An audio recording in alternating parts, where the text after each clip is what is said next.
இன்னொரு விஷயம் என்ன, நம்ம ஆடு மாடு இதெல்லாம் நம்ம வந்து ஹலால் ஆக்கிட்டோமா, அந்த ஹலால் ஆக்குனதில் இந்த பிராணிகள் என்ன செய்கிறாங்கன்னா சில பார்ட்ஸ் வந்து ஹராம் உண்டு என்ன செய்கிறாங்க, சில ஹதீஸுகளில் இருக்குது.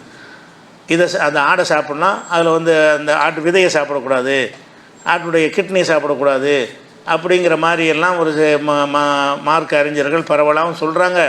அந்த கருத்தில் ஹதீஸுகளும் இருக்குது. ஹதீஸ் சரியான ஹதீஸ்லாம் நான் இருக்குது, அந்த ஹதீஸ் அடிக்கல. ஆனால் மார்க் அடிப்படையில் என்னென்னு கேட்டால் அதில் எதுவும் கழிக்கப்பட்டது கிடையாது. நீங்கள் குர்பானி கொடுத்தாலும் சரி தான், சும்மா அறுத்தாலும் சரி தான், அதில் எது சாப்பிடுவதற்கு இல்லாத பொருளாக அந்த தோல் இந்த மாதிரி இருக்குல்ல, இல்லாத பொருளாக இருக்கிறதோ அதை கழிச்சிட்டு பாக்கி எல்லாம் சாப்பிடக்கூடியது தான். அதில் உள்ள குடலும் சாப்பிட்லாம், அதில் உள்ள கிட்னியை சாப்பிட்லாம், ஈரலை சாப்பிட்லாம், நுரையீரலை சாப்பிட்லாம். ஒவ்வொரு பகுதியுமே இறைச்சிக்குரிய சட்டத்தில் தான் அடங்கும், அது ஹலாலுங்கிறது தான். ஆனால் என்ன செய்கிறாங்கன்னா மதுஹபுகள்லையும் மக்களுடைய வழக்கத்துலையும் என்ன செய்வாங்க, இதை சாப்பிட சிலது வந்து பெண்கள் சாப்பிடக்கூடாது, ஆணுடைய விதையெல்லாம் பெண்கள் சாப்பிடக்கூடாதுன்னா என்ன செய்வாங்க, ஆம்பளை தான் சாப்பிடணும், பொம்பளை சாப்பிடக்கூடாதுன்னு அதெல்லாம் இவங்களாம் கற்பனையாக சொல்கிறது தான். அதுக்கு ஒரு எந்த ஒரு இது இல்லை. ஆனால் அது சம்மந்தம் ஒரு ஹதீஸ் என்ன வருதுன்னு கேட்டால், பைஹக்கியில் ஒரு ஹதீஸ் வருகிறது. ரசூல் ஸல்லல்லாஹு அலைஹி வஸல்லம் அவர்கள் ஆட்டில் வந்து 7 விஷயத்தை அவங்க வெறுப்பாங்க, சாப்பிட மாட்டார்கள். ஒரு ஆட்டை அறுத்தாங்கன்னு சொன்னால் 7 உறுப்புகளை தூக்கி வெளியே போட்டுருவாங்க, அது சாப்பிட மாட்டாங்கன்னு இருக்குது. அதில் சரியானது வருது, சரியில்லாத கலந்து வருது. ஒன்றா ரத்தத்தை சாப்பிட மாட்டாங்கன்றது, ரத்தம் தான் சாப்பிடக்கூடாது, அது ஓகே, அது இந்த ஹதீஸை வச்சு கிடையாது. அல்லாஹ் வந்து வசனத்தில் ஹராமாக்கிட்டான், குரானில் நினைச்சிட்டான் ரத்தம் உங்களுக்கு ஹராமுன்னு ஆக்கிட்டான். அந்த 7 விஷயத்தில் வந்து என்னென்னு கேட்டால் ரத்தத்தை சாப்பிட மாட்டாங்க ரசூலுல்லாங்கிறாங்க. அது இந்த ஹதீஸ் தவறாக இருந்தாலும் ரசூலுல்லாஹ் கண்டிப்பாக சாப்பிட்ருக்க மாட்டாங்க, ரத்தத்தை அந்த ஹராமாகிடுச்சுல, அது ஓகே. அடுத்தது மரார் என்றால் வந்து பித்தப்பை, பித்தப்பைன்னு ஒன்று இருக்கும்ல, உங்களுக்குள்ளே இருக்குங்க, ஒவ்வொரு மனுஷனுக்கு இருக்கும், உயிரினங்களுக்கெல்லாம் இருக்கும். அந்த பித்தப்பையை வந்து சாப்பிடக்கூடாது அப்படிங்கிற ஒரு 7 அது ஒன்றா சொல்கிறாங்க. ஆனால் பித்தப்பையை சாப்பிட்லாம், இந்த ஹதீஸ் தவறான ஹதீஸு, ஆனால் பித்தப்பை அதில் சொல்லப்பட்டிருக்கிறது. அதே மாதிரி ஒரு அந்த ஆண் உறுப்பு இருக்குல்ல, ஒரு ஆட்டை அறுத்திங்கன்னா அந்த ஆண் உறுப்பு இருக்கும்ல, அதை சாப்பிட்லாமான்னா சாப்பிட்லாம், தாராளமாக சாப்பிட்லாம்.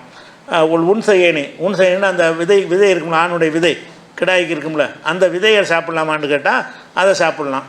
கற்பப்பை இருக்கும்ல, கற்பப்பை ஒரு பேக்காக இருக்கும்ல, அது அப்படி குடல் மாதிரி கற்பப்பை எடுத்து சாப்பிட்லாமான்னா அதை ரசூலுல்லாஹ் சாப்பிட மாட்டாங்கன்னு வருது இந்த ஹதீஸில். 7 விஷயத்தில் கற்பப்பையை சாப்பிட மாட்டாங்க, விதையை சாப்பிட மாட்டாங்க, ஆண் உறுப்பை சாப்பிட மாட்டாங்க, பித்தப்பையை சாப்பிட மாட்டாங்க, அந்த இரத்தத்தை சாப்பிட மாட்டாங்க. அதே மாதிரி வந்து சிறுநீர்ப்பையும் சாப்பிட மாட்டாங்க. சிறுநீருக்குன்னு ஒரு பை இருக்கும் போல இருக்குது எல்லா பிராணிகளுக்கும், யூரின்லாம் போய் இருக்கும்ல, குடல் மலம்லாம் இருக்கிற மாதிரி, மலக்குடல் இருக்கிற மாதிரி சிறுநீர் பையின்னு இருக்கும், அதை சிறுநீர் வித்திக்கு போட்டுருங்க இப்படி ரசூலுல்லாஹ் சொல்லுவாங்க அப்படின்னு சொல்கிறாங்க. இன்னொன்று வந்து அட்ரீனல் சுரப்பின்னு போட்டிருக்கோம், அந்த அரபியில் உள்ள வாசகத்துக்கு ஏதோ சுரப்பி இருக்குதான், அது கிட்னிக்கு மேலே இருக்குமா, அந்த உறுப்பையும் ரசூலுல்லாஹ் சாப்பிட மாட்டாங்கன்னு ஒரு 7 உறுப்புகளை சொல்லி, இந்த 7 உறுப்புகளையும் ரசூல் ஸல்லல்லாஹு அலைஹி வஸல்லம் சாப்பிட மாட்டார்கள், வெறுப்பார்கள்னு ஹதீஸ் வருது.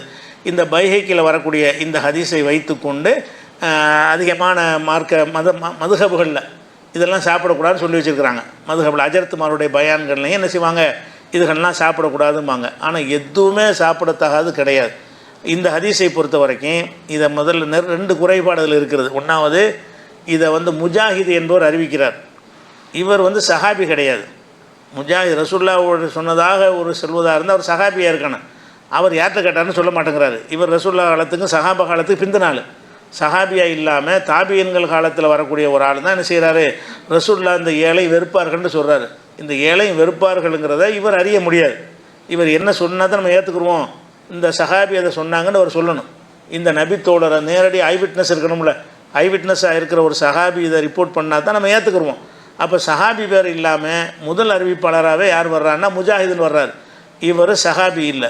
அதனால் இந்த செய்தி வந்து அது ஆதாரமற்றது ஆயிடுது. அதே மாதிரி வந்து அதை அறிவிக்கிற ஒரு அறிவிப்பாளர் வரிசையில் இப்ராஹிம் இப்னு அபுல் லைஸ்ன்னு ஒருத்தர் வர்றாரு. இவர் வந்து இட்டுக்கற்றவர், பொய் சொல்கிறவர் என்று அறிஞர்களால் விமர்சிக்கப்பட்டவர். ஒரு மறதியானவரை யாவோ சக்தி குறை அப்படி விமர்சிக்கப்படல, இவர் துணிஞ்சு பொய் சொல்லக்கூடிய ஒரு ஆள், இட்டுக்கற்ற ஒரு ஆள் என்ற விமர்சனத்துக்கு உள்ளான ஒரு ஆள் வேறு இதில் வர்றார்.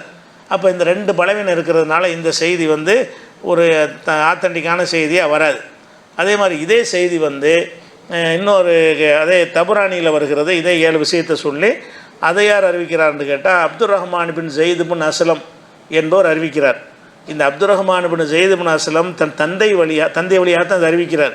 தன் தந்தை வழியாக நிறைய இட்டுக்கட்டப்பட்ட செய்திகளை அறிவித்தவர் அப்படின்ற விமர்சனத்துக்குரியவர் யார், இவர்.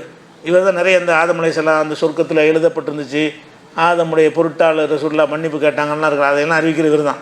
அந்த ஹதீஸெல்லாம் விமர்சிக்கும் போது இவரை வச்சு தான் என்ன செய்வாங்க, இவர் வந்து பொய்யான செய்திகளை அறிவிக்கிற ஒரு ஆள். அப்போ 2 இடத்துல இந்த ஹதீஸ் வருது. ஒன்று பைஹக்கியில் வருகிறது, அதில் 2 குறைபாடு இருக்கிறது. அந்த இப்ராஹிம் ஒரு ஆள் வர்றாரு, அவர் இட்டுக்கட்டுற ஒரு ஆள். முஜாஹித் இது அறிவிக்கிறார், அவர் சஹாபி இல்லை. அந்த குறைபாடு அந்த ஹதீஸில். தபரானியுடைய ஹதீஸில் என்ன இருக்குன்னு கேட்டால், அந்த ஆளுக்கு வரல, வேறு ஆளுக்கு வர்றாங்க. இப்னு உமருங்கிற சஹாபி அறிவிக்கிறார் தான் வருது. ஆனால் இப்னு மட்டும் இந்த அறிவிக்கிற ஆள் யாருன்னு கேட்டால், அப்துல் ரஹ்மான் ஜெயித் இப்னு அஸ்லம் என்பவர் அறிவிக்கிறார். அவர் அவங்க வாப்பா வழியாக அறிவிக்கிறார்னு வருது, ஜெயித் இப்னு அஸ்லம் வழியாக அறிவிக்கிறான்னு வருது. இவர் தன் தந்தை வழியாக எதெல்லாம் அறிவித்திருக்கிறாரோ அது எல்லாமே இட்டுக்கட்டப்பட்டதாக இருக்கும். நிறைய இட்டுக்கட்டப்பட்ட ஹதீஸுகளை இவர் அறிவித்திருக்கிறார் என்ற விமர்சனத்துக்கு உள்ளானவர். இவர் வழியாகத்தான் இந்த 7 விஷயங்களை ரசூலுல்லாஹ் சாப்பிட மாட்டாங்க அப்படிங்கிற ஒரு விஷயம் இருக்கிறது. அதனால் இது வந்து சரியான கருத்து கிடையாது. எல்லாத்தையும் சாப்பிட்லாம். ஆடாக இருந்தாலும், கோழியாக இருந்தாலும், பறவையாக இருந்தாலும், அதில் எதையும் ஒதுக்க தேவையில்லை. மண்டையை சாப்பிட்லாம், எது வேணாலும் சாப்பிட்லாம். அந்த சாப்பிடக்கூடாதுன்னா தோல் தான், மேலே போச்சிருக்கிற அந்த தோல் தான் என்ன செய்கிறது, சாப்பிட்றதுக்குரியது அல்ல. அதை வேறு இதுக்கு பயன்படுத்திக்கிறங்கன்ற சொல்லிட்டாங்க. அதை தவிர உள்ளுக்குள்ளே எல்லாமே மலத்தை சுமந்துருக்கிற குடலையே திங்கிறமே. இந்த 7 விட அது பெரிய விஷயமாச்சே. அதை ரசூலுல்லாஹ் வெறுத்து தான் காணும். அந்த 7 வெறுக்கிறத எதை வெறுக்கணும், குடலை தான் வெறுக்கணும். அதில் தான் எல்லாம் சரக்கும் இருக்கும். அதையும் ரசூலுல்லாஹ் வந்து சாப்பிட்ருக்குறாங்கன்னு வருது. அதை விட சின்னதை வெறுத்துருக்காங்கன்னு வருது. அதனால் வந்து இது கருத்துப்படியாகவும் சரியாக இல்லை. அதனால் ஆடு மாடு எதுவாக இருந்தாலும் அதில் உள்ள அனைத்தும் ஹலால். ஆடு மாடு பறவைகள் எதுவாக இருந்தாலும் அனைத்தும் ஹலால்னு வருது. இது ஒரு வகையாச்சு. அடுத்து